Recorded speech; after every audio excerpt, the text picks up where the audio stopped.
어떤 사람은 5개 중에 하나만 공감하지만 파면시키는 게 맞지만 이 나머지 4가지는 내가 동의하지 않는다 같은 미세하게 조정되는 헌법재판관들과의 관계에 있어서 이거를 판결문으로 담아내는 지금 그 시기일 거라고 한번 예측을 해보는 거죠.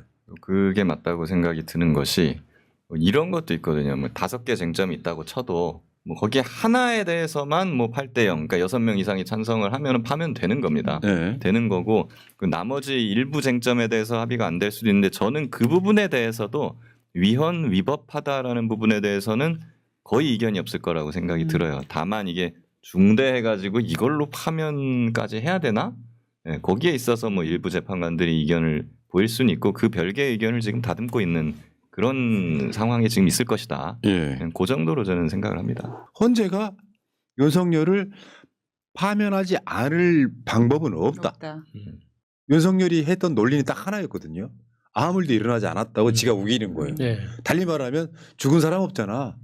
이 이야기 하고 싶어 하는 거거든요.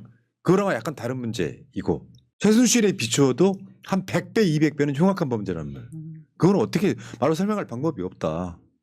실체적인 이런 사실관계에 있어서 이거를 방어할 방법은 말씀하신 대로 없습니다. 근데 이번에 뭐 구속 취소 때문에 많은 분들이 좀 걱정하시는 건데 그거는 해봤자 어디까지 절차적인 문제에 대해서 일부 좀 트집을 잡았을 뿐이지 실체적인 사실관계는 진짜 전혀 변함이 없고 그거에 대해서는 어떤 형식으로도 태클을 걸 수가 없는 게 맞습니다. 예. 그러니까 걱정 안 하셔도 될 것 같아요.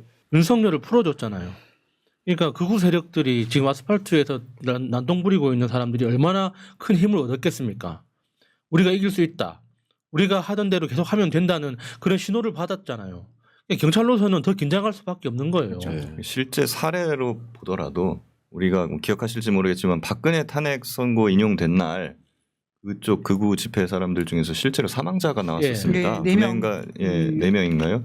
예, 그래서 실제 사망자가 나왔었는데 그 당시에 비해서 지금 극우 세력이 준동하고 있는 건 훨씬 더 사람도 많고 훨씬 더 그 강도도 훨씬 세단 말이에요. 그러니까 당연히 경찰 입장에서는 초긴장 상태일 수밖에 없을 것 같아요. 그리고 헌재 재판관도 재판관이지만 오늘 같은 경우에 오전에 이재명 대표님 암살 제보도 받았다라는 얘기 있지 않습니까? 그러니까 정말 중요한 때고 그 이재명 대표 암살 같은 경우에는 그 들리는 얘기로는 오비들이 움직였다 뭐 이런 얘기도 들리기 때문에 정말 조심하셔야 됩니다. 그러니까 윤석열이 내란 일으킨 다음부터는 비상식적인 게 이기는 상황이 되어버렸어요. 이게 대한민국인가 싶죠. 아, 예.